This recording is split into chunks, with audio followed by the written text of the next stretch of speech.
Good morning दोस्त, आप लोग कैसे हैं? मुझे पता कि जहाँ भी होंगे अच्छे ही होंगे। कहना है कि 2-3 दिन पहले से यूट्यूब चैनल पर हम केमिस्ट्री पढ़ा रहे हैं। अब मैथ की बात है, यानी उसी चैनल पर अब मैथ की भी पढ़ाई करने जा रहे हैं। तो 12 के मैथ में कई यूनिट होते हैं, कई अध्याय होते हैं।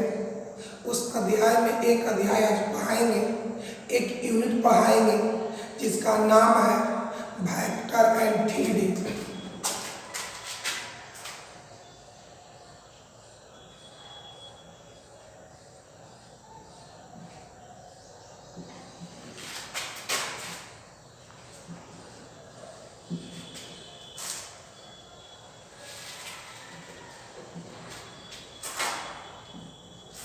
एग्जाम में वेक्टर एंड थ्योरी से 17 नंबर का पूछता है, लेकिन आपको याद होना चाहिए बिहार बोर्ड का कोई सीमा नहीं होता है।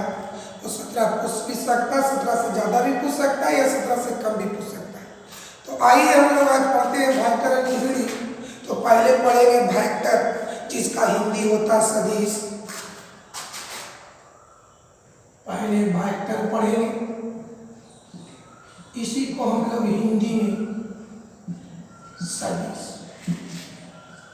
तो पहले अगर आप वेक्टर के कंसेप्ट और थ्योरी को अच्छी तरह से पढ़ लेते हैं, अध्ययन कर लेते हैं, तो इसका ऑब्जेक्टिव और प्रॉब्लम बनाने में कोई दिक्कत नहीं होता, कोई कठिनाई नहीं होगा, कोई डिफिकल्ट नहीं होगा। तो आइए इसकी थ्योरी पर, कंसेप्ट पर विचार करते हैं। इस चैप्टर में एक सिंबल बार बार आते रहता है। जनरली इसको फुल एरो पढ़ा,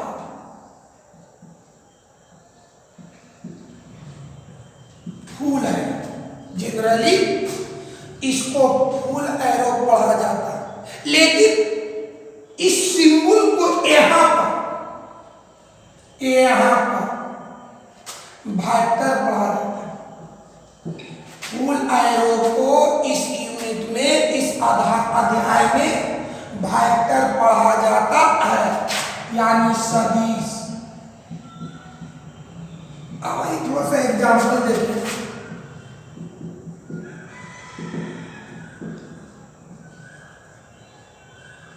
चलिए इसको कैसे पढ़ेंगे।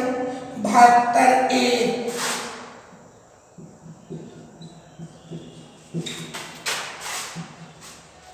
दूसरा पॉइंट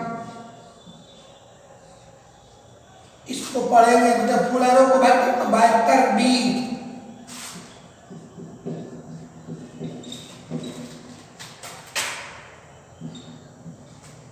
तीसरा देखिए, चलो बताइए इसको वेक्टर योग ए बी क्या पढ़ेंगे।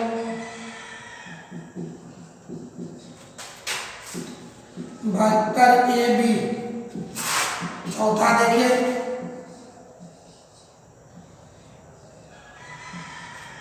इसको वेक्टर, इसको पी क्यू क्या होगा, वेक्टर पी क्यू। अब उम्मीद करते मेरे भाई मेरे बाबू को आपको पढ़ना सीख गए होंगे। अब आगे बातों पर विचार करते हैं।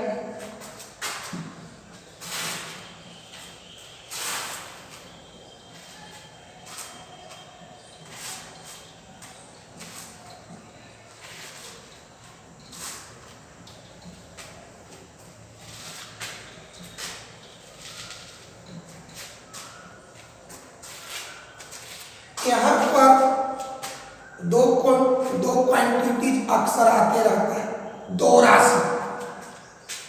एक है वेक्टर, जिसको हम लोग हिंदी में कहते हैं सदिश, और दूसरा है स्केलर, जिसको हिंदी में कहते हैं अदिश। अब यहाँ पर जानिए कि कौन सी राशि वेक्टर है और कौन कौन सी राशि स्केलर है, कौन सी राशि वेक्टर है और कौन सी राशि स्केलर है। तो हम फिजिक्स नहीं पढ़ रहे कि इसका डिफिनेशन हमको चाहिए। हम इतनी कंसेप्ट हासिल करेंगे, इतनी कंसेप्ट जानेंगे कि कौन सा क्वांटिटी वेक्टर है और कौन सी क्वांटिटी स्केलर है। तो इसकी जानने के लिए मात्र दो आप ट्रिक याद करें कि अगर क्वांटिटीज को स्टडी करने से, अगर क्वांटिटीज को, अगर राशियों को स्टडी करने से, अध्ययन करने से डायरेक्शन का आभास, डायरेक्शन मीन्स होता है दिशा, अगर राशियों को अध्ययन करने से डायरेक्शन महसूस हो, डायरेक्शन का आभास हो, तब उन राशियों को वेक्टर कहा जाता है। और अगर राशियों को अध्ययन करने से कोई डायरेक्शन महसूस ना हो, कोई दिशा महसूस ना हो, तब उसे स्केलर कहते हैं। डायरेक्शन का आभास होने पर वेक्टर, डायरेक्शन का आभास ना होने पर स्केलर। चलिए एग्जांपल देखते हैं।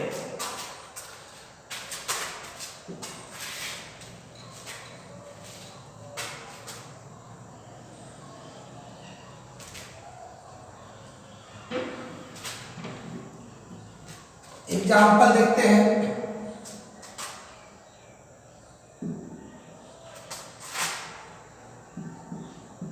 पटना की ओर, पटना की ओर 5 किलोमीटर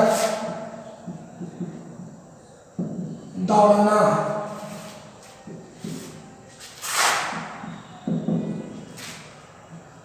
5 किलोमीटर दौड़ना है। यहाँ पर दो टॉपिक है, दो राशि है और आप लोग को बाबू स्टडी करके बताना कि दोनों में कौन वेक्टर और कौन स्केलर है। दो बात याद करें, अगर स्टडी करने से कोई डायरेक्शन का आभास हो, महसूस हो, फीलिंग हो, तब उसको वेक्टर कहते हैं।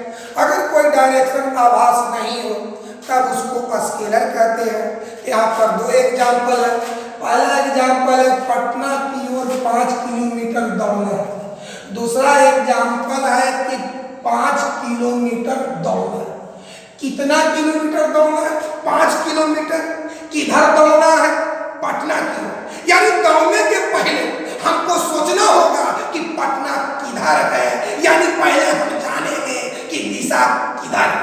यानी पहला पटना की ओर 5 किलोमीटर दौड़ना, यानी 5 किलोमीटर दौड़ने के पहले हम सोचेंगे कि पटना किधर है, यानी इसमें डायरेक्शन आभास हो रहा है। यानी हम कह सकते हैं कि पटना की ओर 5 किलोमीटर दौड़ना है। ये आपका वेक्टर का उदाहरण है। ये किसका उदाहरण है बाबू?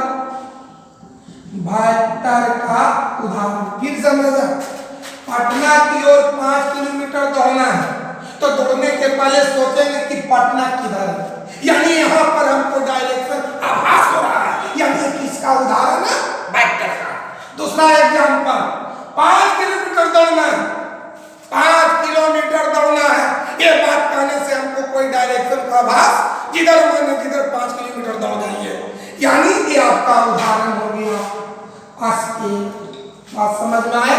अगर स्टडी करने से, अध्ययन करने से कोई डायरेक्शन का आभास हो तो उसको वेक्टर कहा जाता है। अगर डायरेक्शन का आभास ना हो तो उसको स्केलर कहा जाता है। दो ही बात याद रखना, डायरेक्शन आभास हो तो वेक्टर, डायरेक्शन आभास ना हो तो स्केलर। और एग्जाम्पल देखते हैं।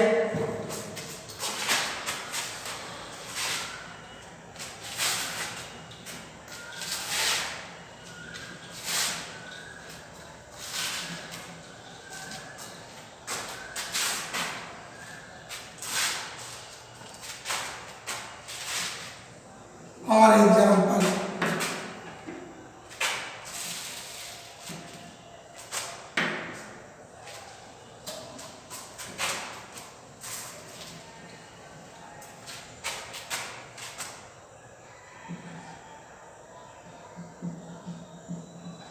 वेलोसिटी,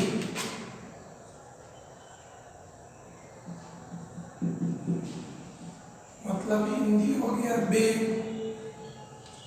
चलिए अब जानिए कि वेग क्या है, वेक्टर है कि स्केलर है। तो वेग को स्टडी कीजिए, अध्ययन कीजिए, और फिजिक्स में वेग की परिभाषा पढ़े होंगे कि इकाई समय में निश्चित दिशा में वस्तु द्वारा तय की गई दूरी को वेग कहते हैं।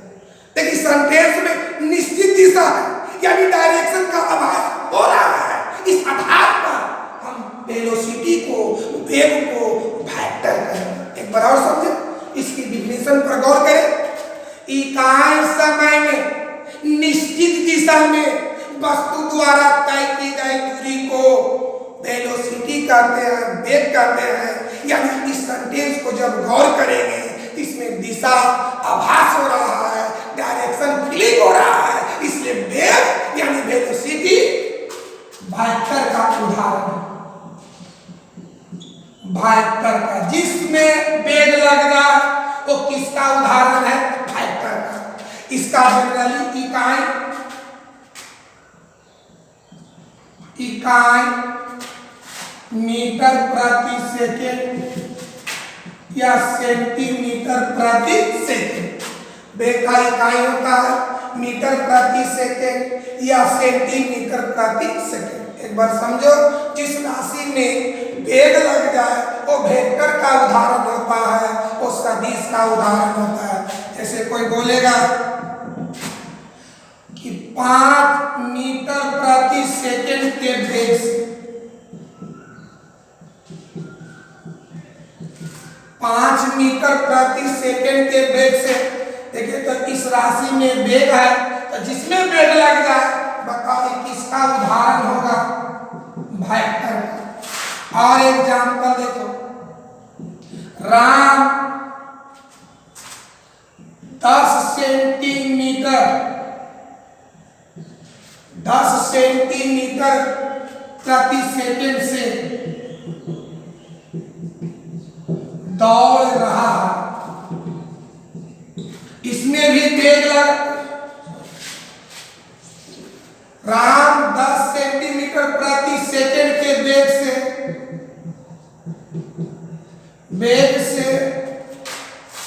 दौड़ रहा है। इस सेंटेंस में भी वेग लगा हुआ है, तो आंख मूंद करके कह दो ये वेक्टर का उदाहरण। आप समझ में आ गया? अगला उदाहरण देखते हैं। स्पीड मीन्स चाल। स्पीड मीन्स, इसका भी इकाई मीटर प्रति सेकेंड या सेंटीमीटर प्रति सेकेंड ही होता है। अब जानिए स्पीड या चाल क्या वेक्टर है कि स्केलर है? इसकी डिफिनेशन पर, इसकी परिभाषा पर गौर करें, स्टडी करें, अध्ययन करें, तो क्या प्रोसेस का है कि इकाई समय में किसी दिशा में वस्तु द्वारा तय की गई दूरी को चाल कहते हैं। किसी दिशा मतलब यहाँ पर दिशा फिक्स नहीं है, मतलब यहाँ पर डायरेक्शन का आभास नहीं हो रहा है। तो जब डायरेक्शन का आभास नहीं होगा इसको हम क्या कहेंगे? स्केलर। अब बताइए वेग क्या है? वेक्टर है। चाल क्या है? स्केलर है। जिसमें वेग लगा लो वेक्टर होगा, जिसमें चाल लगा लो स्केलर होगा। एग्जाम्पल देखिए, एग्जाम्पल 5 मीटर की चाल, 5 मीटर की चाल, यहाँ पर चाल लगा हुआ है, इसलिए एग्जाम्पल किसका उदाहरण होगा? स्केलर का होगा। दूसरा एग्जाम्पल देखिए, श्याम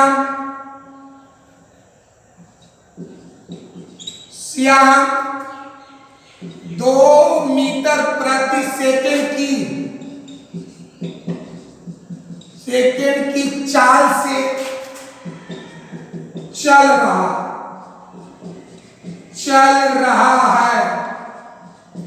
चलिए, इस सेंटेंस में चाल लगल है तो एग्जाम्पल किसका होगा? स्केलर का होगा। दो बार समझ में आ गया? अगर वेग रहेगा तो वेलोसिटी, अगर वेग रहेगा तो वेक्टर, अगर चाल रहेगा तो स्केलर। दो बार और एग्जाम्पल लेते हैं।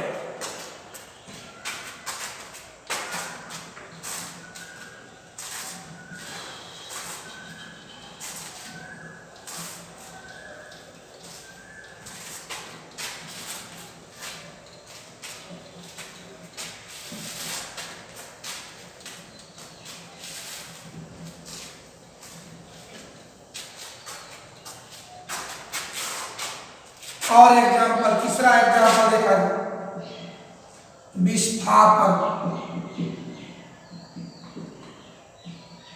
अब जानिए बाबू कि विस्थापन क्या है, वेक्टर है कि स्केलर है। तो बार बार बोल रहे हैं कि अगर वेक्टर या स्केलर को जानना है तो उसको पहले आप अच्छी तरह से शांत दिमाग से सोचें कि इसमें डायरेक्शन फीलिंग हो रहा है कि नहीं। क्या है विस्थापन है? तो आप फिजिक्स में पढ़े होंगे विस्थापन का डिफिनेशन क्या थी कि निश्चित दिशा में वस्तु के स्थान में जो परिवर्तन होता है उसे विस्थापन कहते हैं। यानी सेंटेंस में करें निश्चित दिशा, यानी जब भी होगा दिशा तो फिक्स होगा, मतलब इसमें डायरेक्शन आभास हो रहा है। इस आधार पर हम विस्थापन को वेक्टर कहें। क्या कहेंगे? वेक्टर। अगर जिसमें विस्थापन लगल हो तो उसको वेक्टर का उदाहरण है। एग्जाम्पल देखो, 5 मीटर की विस्थापन, 5 मीटर की विस्थापन, या इस उदाहरण में विस्थापन लगल है, इसलिए 5 मीटर की विस्थापन करने से किसका उदाहरण हुआ? वेक्टर का। दूसरा देखिए, 10 सेंटीमीटर की विस्थापन, यहां विस्थापन लगा हुआ है, ये भी किसका उदाहरण है? वेक्टर का। अब चौथा पॉइंट समझा जाए, दूरी। दूरी, अब समझे दूरी क्या, वेक्टर क्या, स्केलर। तो पहले इसको स्टडी करें, अध्ययन करें। क्या डिफिनेशन है कि किसी दिशा में, मतलब यहां दिशा फिक्स नहीं है, कोई भी दिशा हो सकता है, पूरा पश्चिम दक्षिण कुछ भी हो सकता है। तो किसी दिशा में वस्तु द्वारा तय की गई दूरी को, किसी दिशा में वस्तु के स्थान में जो परिवर्तन होता है उसे दूरी कहते हैं। यानी सेंटेंस में कोई डायरेक्शन का आभास नहीं हो रहा है, यानी दूरी आपका होगा स्केलर। चलिए, विस्थापन रहेगा तो क्या कहेंगे? वेक्टर। दूरी रहेगा तो क्या कहेंगे? स्केलर। एक बात और याद किया जाए शुरू से कि वेग या विस्थापन लगल रहे तो वेक्टर का उदाहरण है, चाल और दूरी लगल रहे तो स्केलर का उदाहरण है। आइए एग्जाम्पल देखिए। एग्जाम्पल, 10 किलोमीटर की दूरी, 10 किलोमीटर की दूरी। देखिए सेंटेंस में दूरी लगा हुआ है, किसका उदाहरण होगा? स्केलर का। 5 सेंटीमीटर की दूरी, इस सेंटेंस में दूरी लगा है, किसका उदाहरण होगा? स्केलर का। यहां तक समझ में आ रहा है? और उदाहरण देखिए,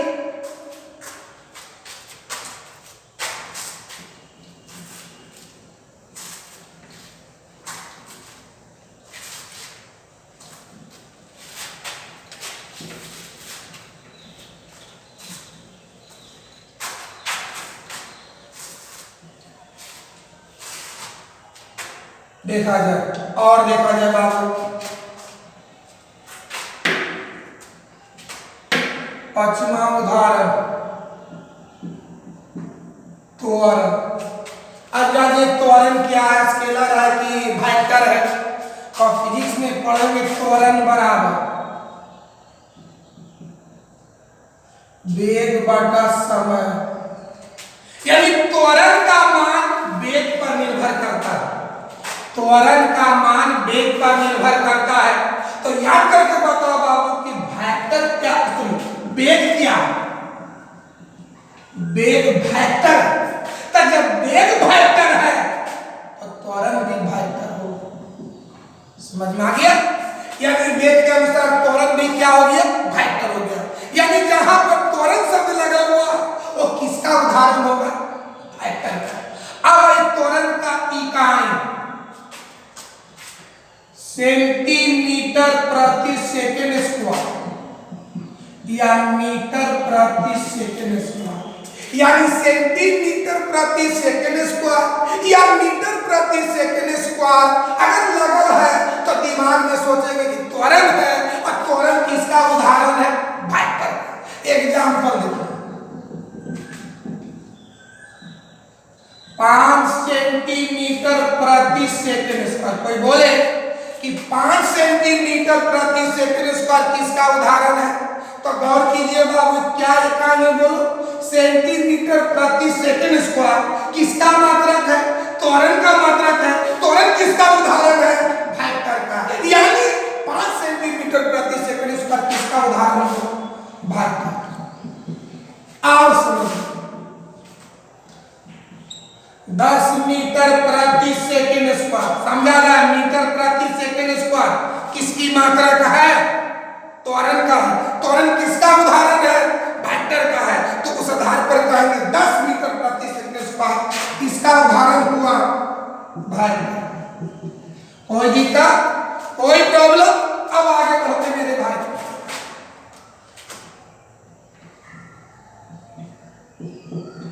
चलिए आगे देखिए, संवेग,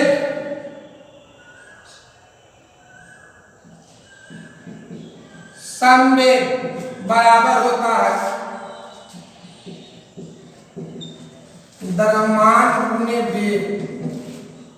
अब जाइए समझा जाए संवेग क्या है, संवेग क्या है। तो संवेग स्केलर है कि वेक्टर है, इसको जानने के लिए इस पर स्टडी करिएगा, अध्ययन कीजिए। तो संवेग बराबर द्रव्यमान गुणे वेग, ऐसे मुख्य रूप से संवेग का मान वेग पर डिपेंड करता है। तो याद करके बताओ कि वेग है वेक्टर। जब वेग वेक्टर है तो संवेग भी क्या होगा, वेक्टर। याद हुआ? फिर याद किया जाए, चाहे विस्थापन रहे, चाहे वेग रहे, चाहे त्वरण रहे, चाहे संवेग रहे, ये सभी वेक्टर का उदाहरण है। अब आइए संवेग का इकाई, इकाई केजी, केजी मीटर प्रति सेकंड या ग्राम सेंटीमीटर प्रति सेकंड। अगर किसी क्वांटिटी में, किसी राशि में केजी इंटू मीटर प्रति सेकंड या ग्राम इंटू सेंटी प्रति सेकंड लगा हुआ हो तो आप समझिएगा कि संवेग है, और संवेग किसका उदाहरण है, वेक्टर का। आया जाए बाबू, एग्जाम्पल देखिए, 10 ग्राम इंटू सेंटीमीटर प्रति सेकंड। ग्राम सेंटीमीटर प्रति सेकंड कहने से संवेग का बोध हो रहा, और संवेग किसका उदाहरण है, वेक्टर का है। तो बताइए किसका उदाहरण हो गया भाई। आगे चलो, 50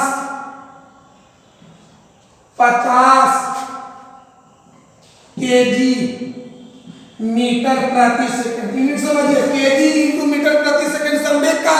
तो जब संवेग हो गया वेक्टर, केजी क्या हो गया, वेक्टर। चला जाए, अब अगला पॉइंट समझिए, 7वां फोर्स, जिसको हम लोग कहते हैं बल। फोर्स पढ़ते हैं हम लोग बल। यानी बल स्केलर है कि वेक्टर है, इसको जानने के लिए पहले इसको गौर कीजिए, सोचिए, इसके डिफिनेशन को याद कीजिए। एकदम सिंपल सा डिफिनेशन, धक्का या खिंचाव को बल का, धक्का या खिंचाव। अगर आपसे कोई बोले कि धक्का दो, तो धक्का देने के पहले सोचेंगे कि हम धक्का किधर दें। खींचो, तो खींचने के पहले सोचेंगे कि हम किधर खींचे।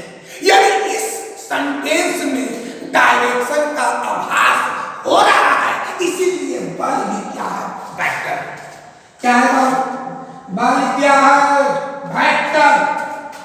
बल का मात्रक होता है पहला न्यूटन,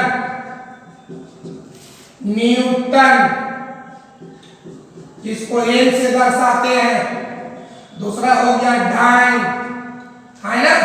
तो जिसमें न्यूटन लगा रहे या डाइन लगा रहे तो आप समझेंगे कि बल है, और बल किसका उदाहरण है? वेक्टर का।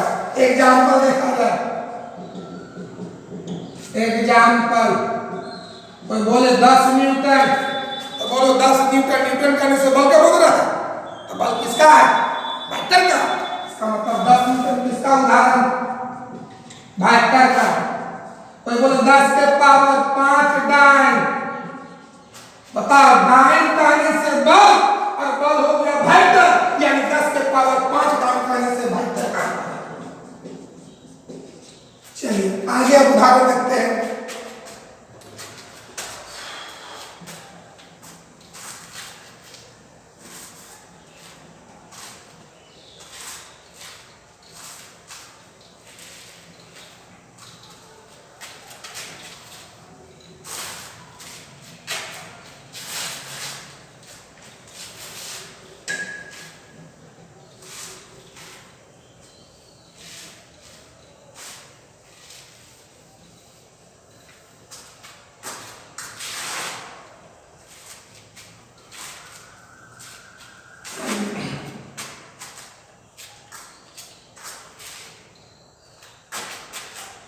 इसके बाद आगे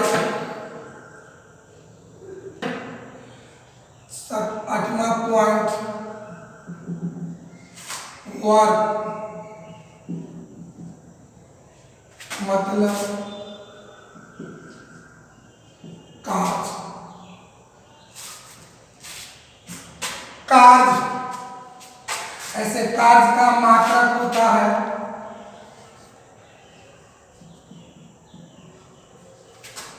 जूल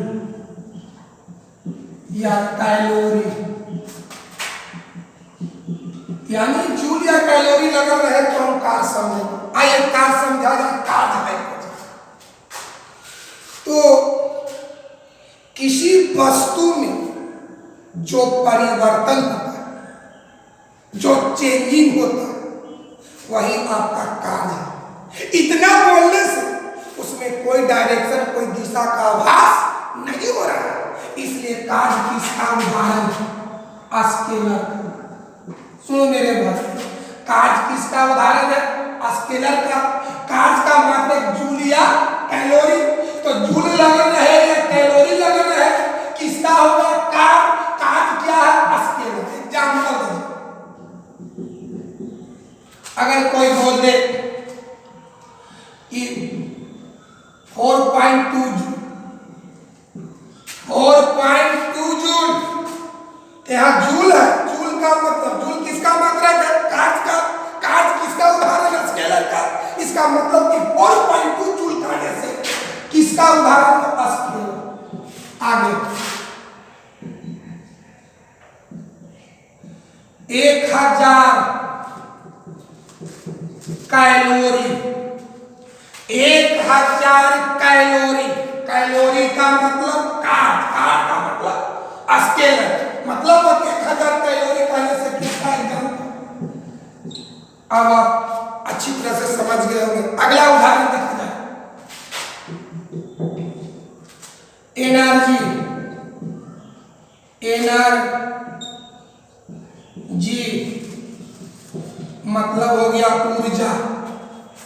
ऊर्जा, ऊर्जा का भी मात्रक वही होगा, Julia calorie, Julia calorie.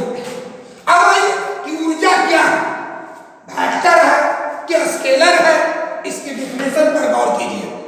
A simple सा डिफिनेशन, कार्य करने की क्षमता को ऊर्जा कहते हैं। तो क्या कार्य करने की क्षमता कहने से कोई डायरेक्शन महसूस हो रहा है? नहीं, इसमें कोई डायरेक्शन महसूस नहीं हो रहा है, इसलिए ऊर्जा थी। स्केलर का उदाहरण, ऊर्जा भी स्केलर का उदाहरण है और ऊर्जा का मतलब जूल या कैलोरी होता है। एग्जाम्पल देखिए, एग्जाम्पल 5 जूल ऊर्जा, इसमें ऊर्जा शब्द लगल है तो किसका उदाहरण होगा? स्केलर का। आगे देखते हैं,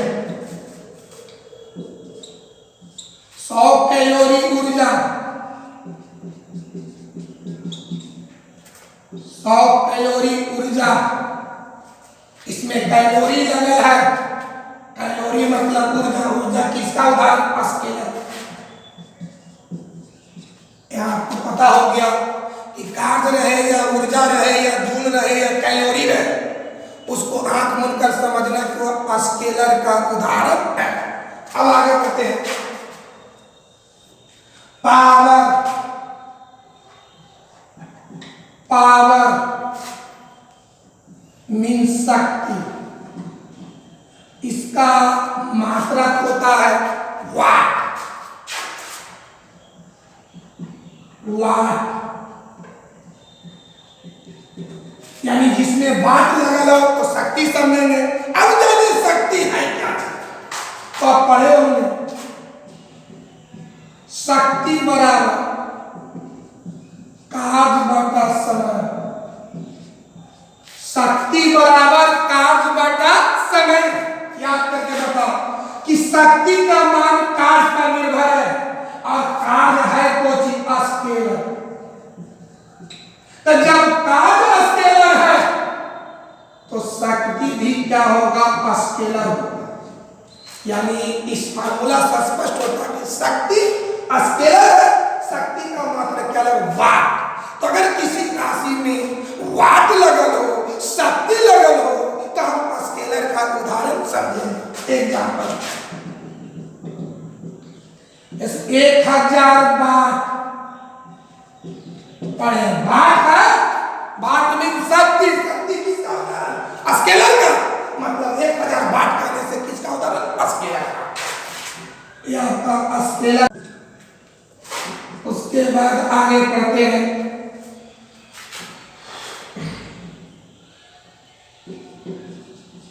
746 वाट, यहां भी वाट लगल है, यहां भी वाट लगल है। तो वाट का मतलब क्या हो गया? शक्ति। शक्ति कहने से शक्ति किसका उदाहरण है? स्केलर का। तो ये भी आपका उदाहरण हो गया स्केलर का। चलिए, तो कार्य रहे या ऊर्जा रहे या शक्ति रहे, वो किसका उदाहरण हुआ? स्केलर का उदाहरण हुआ। आगे बढ़ते हैं, हुआ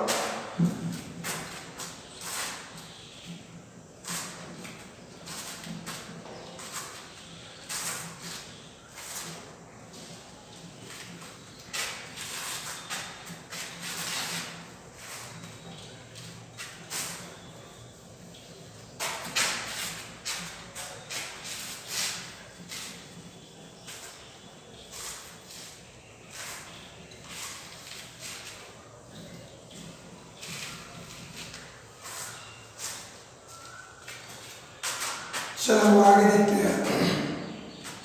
अगला टाइम।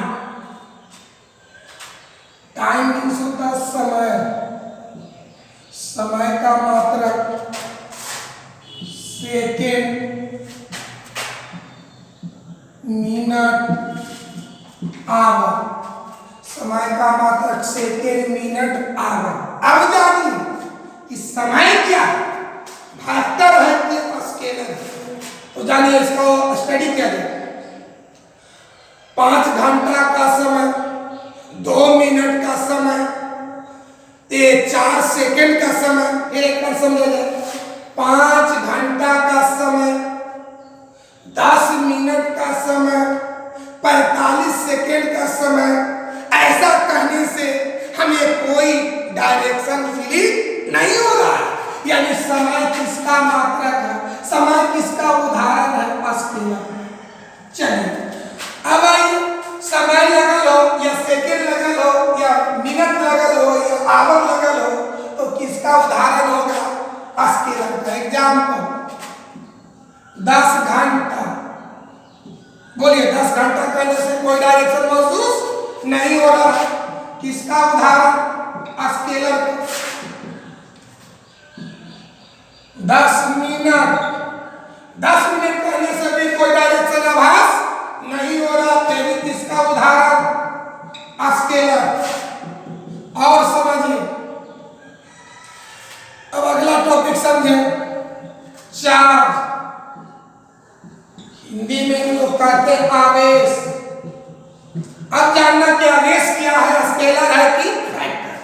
तो पहले इसकी मात्रा कर दो, आवेश का मात्रा कूलम होता है। आवेश का मात्रक क्या होता है, कूलम। तो जानिए कि आवेश है क्या, स्केलर है कि वेक्टर है। तो इसकी डेफिनेशन पर गौर करें। आवेश कि जब दो पदार्थों को आपस में रगड़ा जाता है तो उनके बीच एक प्रकार की गुण उत्पन्न। जब दो पदार्थों को आपस में रगड़ा जाता है तो उन पदार्थों के बीच एक गुण उत्पन्न होता है जिसको आवेश कहते हैं। इतना कहने से उसमें कोई डायरेक्शन फीलिंग नहीं हो रहा है, इसलिए आवेश क्या है, स्केलर। क्या है मेरे भाई, तो जिसमें आवेश लगल हो, कूलम लगल हो, वो किसका उदाहरण, स्केलर। एग्जाम्पल देखिए, 10 के पावर 19 कूलम, 10 के पावर 19 कूलम। कूलम माने आवेश, आवेश किसका उदाहरण, स्केलर का। मतलब 10 के पावर 19 कूलम कहने से किसका उदाहरण, स्केलर। दिक्कत बाबू, यहाँ तक वेक्टर और स्केलर पहचान नहीं आया। अब इसको आराम से लिख लीजिए।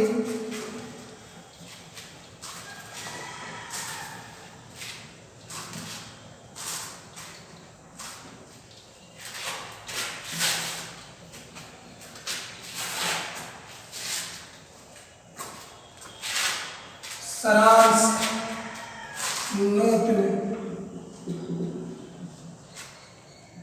विस्थापन रहे, वेग रहे, त्वरण रहे, बल रहे, संवेग रहे, आवेग रहे, ये सारा वेक्टर का उदाहरण है। दूसरा, दूरी रहे, चाल रहे, चाल, कार्य रहे, ऊर्जा रहे, शक्ति रहे, शक्ति, समय रहे, आवेश रहे, ये सारा स्केलर का उदाहरण है। चलिए, आज जो जितनी वेक्टर और स्केलर पहचानने का जो तरीका बताया उसको अच्छी तरह से स्टडी करिएगा और नोट में एक बात और याद कर लीजिए। चलिए, वेस्ट मीन्स होता पश्चिम, जिसको शॉर्ट में लिखेंगे W, ब्रैकेट में लिखकर 0। ईस्ट मतलब होता पूरब, शॉर्ट में ई, शॉर्ट में ई, हिंदी में लिखेंगे पू। पा देकर जीरो माने पश्चिम, पू जीरो देकर मतलब पूरब। साउथ,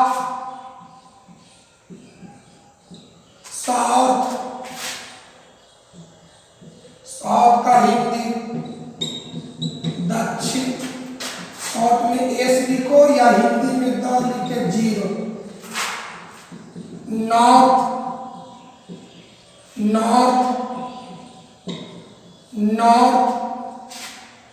नॉर्थ का स्पेलिंग सही है?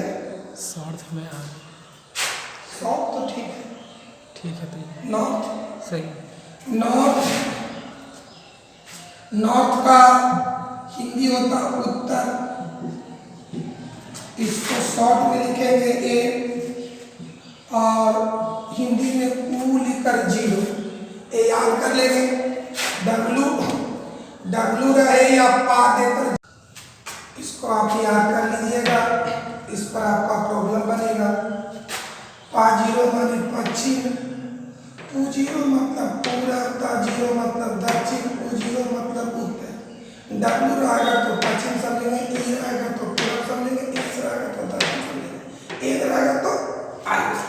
इसका माइक पर डायरेक्शन याद कर लेंगे।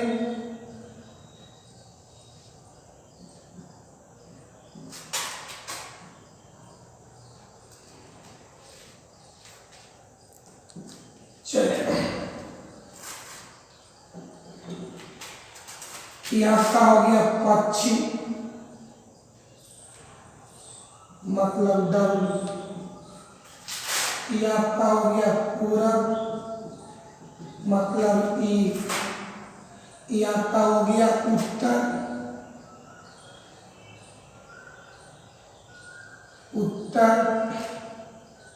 मतलब ए। ये आपका हो गया दक्षिण मतलब एस। ये आपको अच्छा तरह से इसको याद कर लेंगे। इधर पूरब है, इधर पश्चिम है, ऊपर उत्तर है, नीचे दक्षिण है। याद हो गया? तो आज का क्लास इतना ही रहता है, इसको बढ़िया से याद कर लेंगे, अच्छी तरह से समझ लेंगे। और एक बात और, अगर पढ़ाई अच्छा लगता है तो आप लोग ज़्यादा से ज़्यादा सब्सक्राइब और लाइक करें। अगर पढ़ने के क्रम में कोई गलती होता है तो बॉक्स में जाकर कमेंट करें या व्हाट्सएप पर लिखकर भेजें, हम आपको उसको समझाएंगे। आपका क्लास समाप्त होता है। Thank you.